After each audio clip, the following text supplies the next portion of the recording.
Isabella Bamfrey, or known as Sojourner Truth, was born in 1797 to enslaved parents James and Elizabeth Bamfrey in Ulster County, New York.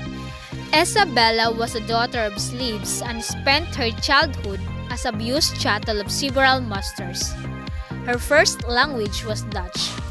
Between 1810 and 1827, she bore at least 5 children to a fellow slave named Thomas. Just before New York State abolished slavery in 1827, she found refuge with Isaac van Wagener, who set her free. With the help of Quaker friends, she waged a court battle in which she recovered a small son, who had been sold illegally into slavery in the South. About 1829, she went to New York with her 2 youngest children, supporting herself through domestic employment. Childhood Isabella had vision and heard voices which she attributed to God. In New York City, she became associated with Eliha Person, a zealous missionary. Working and preaching in the street, she joined his retrenchment society and eventually his household. In 1843, she left New York City and took the name Sojourner Truth, which she used from then on, obeying a supernatural call to travel up and down the land. She sang, preaching, and debated at camp meetings in churches and on village streets, exhorting her listeners to accept the biblical message of God's goodness and the brotherhood of man.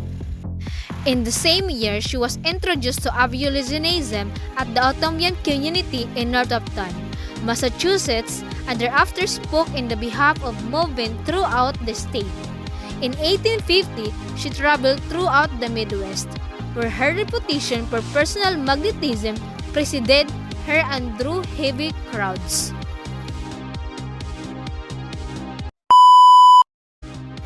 Isabella Bamfrey, considered as one of the most significant women in history for various factors, and some of them are follows. Truth became an unspoken advocate for abolition, temperance, and civil and women's rights in 19th century.